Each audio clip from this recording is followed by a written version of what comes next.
Guys welcome to our YouTube channel. जैसा कि thumbnail से आप लोगों को पता चल गया क्या हम लोग यहाँ पे बात करने वाले हैं 498A से रिलेटेड जो केस है उसके बारे में। तो वीडियो में लास्ट तक बने रहिएगा। वीडियो अच्छा लगे तो वीडियो को लाइक, चैनल को सब्सक्राइब कर लीजिएगा। तो मैं advocate Om Prakash OP Sahu associate law firm Ambika पर आप सभी लोगों का स्वागत करता हूँ। तो चलिए शुरू करते हैं।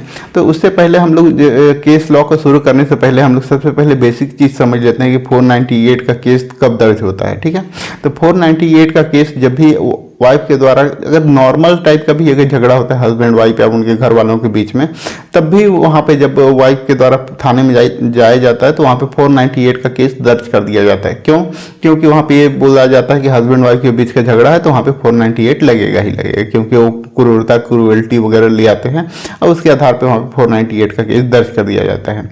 उसके बाद यहाँ पे इसी तरीके का यहाँ पे जो केस है उसमें भी सेम एज इट इज हुआ है कि वो जो झगड़ा था वो वहाँ पे 498 लागू नहीं होता था, फिर भी वहाँ पे वो उनके ऊपर 498 लागू कराया गया और उसके बाद वहाँ पे क्वाशिंग के लिए गए तो वहाँ पर से सुप्रीम कोर्ट द्वारा उसको क्वाशिंग के लिए आदेश कर दिया गया। तो जो केस का नाम है सेक्शन वेलीथर्स वर्सेस स्टेट ऑफ केरला है, जो कि 6 जुलाई 2009 का ये जजमेंट है, जो कि लैंडमार्क बहुत ही लैंडमार्क जजमेंट है जिसमें सुप्रीम कोर्ट द्वारा गाइडलाइन भी दिया गया।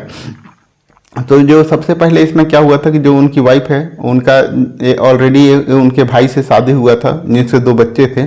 उसके बाद जो है उनके जो भाई हैं उनकी मृत्यु हो गई। मृत्यु होने के बाद जो उनके प्रेजेंट में जो उनके हस्बैंड है उनका वो विदेश में जॉब करते थे सऊदी अरब में, जो कि 2-4 महीने 6 महीने में एक बार यहाँ पे वापस आते थे। ठीक है, तो वो जब उनके वापस आए तो उनके साथ उनका शादी कर दिया गया और उसके बाद शादी के बाद कुछ दिन बाद फिर वापस वो काम करने के लिए सऊदी अरब चले गए। तो जो जब सऊदी अरब चले गए तो उसके बाद जो उनकी वाइफ है उनके द्वारा थाने में 498 और अन्य सेक्शन के तहत उनके ऊपर एफआईआर दर्ज करा दिया जाता है। तो यहाँ पे 498 के तहत जो केस दर्ज कराया जाता है उसमें जो उनके ऊपर आरोप लगाया जाता है ये रहता है कि उनके द्वारा दहेज की मांग की जा रही है। और साथ में यहाँ पे मेन आरोप ये था कि जब उनके हस्बैंड यहाँ से चले गए तो शुरू में वहाँ पे जाके फ़ोन से बात करते थे, खत वगैरह भेजते थे, लेकिन प्रेजेंट में अभी उनके द्वारा कोई भी प्रकार का फ़ोन कॉल पे बात नहीं होता, कोई भी खत वगैरह नहीं भेजते और खर्च का भी कोई पैसा वगैरह अभी नहीं भेजते, जबकि पहले ऐसा भेजा करते थे। और साथ में ये भी आरोप लगाया कि जब उन वापस आते हैं तो मेरे साथ नहीं रहते हैं बल्कि अपने भाई लोगों के साथ वहाँ पे रहते हैं, अपने मम्मी लोगों के साथ, ऐसा उनके द्वारा आरोप लगाया गया। तो इसके बाद यहाँ पे जो है जब उनके हस्बैंड हैं वो वापस आए और वहाँ पे 482 के तहत क्वाशिंग हाईकोर्ट केरला हाईकोर्ट में चले गए।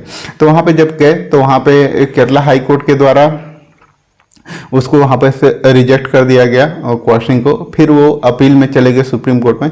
तो सुप्रीम कोर्ट ने पूरे उस चीज़ को केस को देखा और वहाँ पर से इस चीज़ को एनालाइज किया कि जो उनके ऊपर आरोप लगाया गया है, एक आरोप ये भी था कि जो 5 लाख रुपए क्या है शादी के समय उनके हस्बैंड को दिया गया था। तो जब भी वो जो है सुप्रीम कोर्ट ने उसको पूरा एनालाइज किया और देखा कि वहाँ पर जो भी इनके ऊपर आरोप लगा है पूरा साधारण किस्म का आरोप है, कोई भी स्पेसिफिक आरोप यहाँ पे नहीं लगा हुआ है। और जो आरोप है कि उनके द्वारा वहाँ पे कोई खर्च वगैरह नहीं भेजा जाता या इस तरीके का उनके ऊपर क्रूरता वगैरह किया गया है, ये सब यहाँ पे 498 का यहाँ पे लागू नहीं होता कि जिसके तहत उनके ऊपर यहाँ पे 498 का केस चले।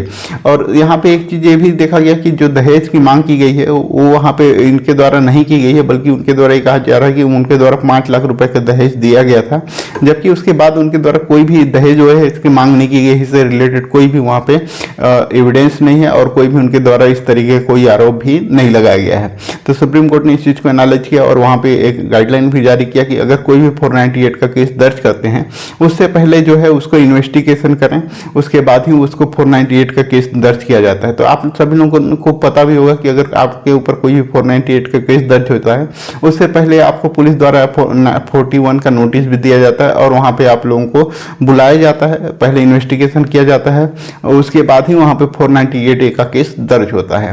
तो इस तरीके से आप इस चीज़ को यूज कर सकते हैं अगर आपके ऊपर भी अगर इस तरीके का अगर ग्राउंड नहीं बनता है। जैसे 498A को लागू करने के लिए सबसे पहले यह है कि अगर कोई भी मारपीट कर रहा है, कोई भी क्रूएल्टी कर रहा है तो वहाँ पे उससे दहेज से रिलेटेड होना चाहिए, तभी उस चीज़ का वहाँ पे क्रूएल्टी वहाँ पे लागू होगा। ठीक है, तो इस तरीके से आप इस जजमेंट का यूज कर सकते हैं। जजमेंट का लिंक है वो डिस्क्रिप्शन बॉक्स में, तो वहाँ पर जाकर चेकआउट कर लीजिएगा। वीडियो अच्छा लगा तो वीडियो को लाइक, चैनल को सब्सक्राइब कर लीजिएगा। आप वीडियो को लास्ट तक देखने के लिए आप सभी लोगों का धन्यवाद।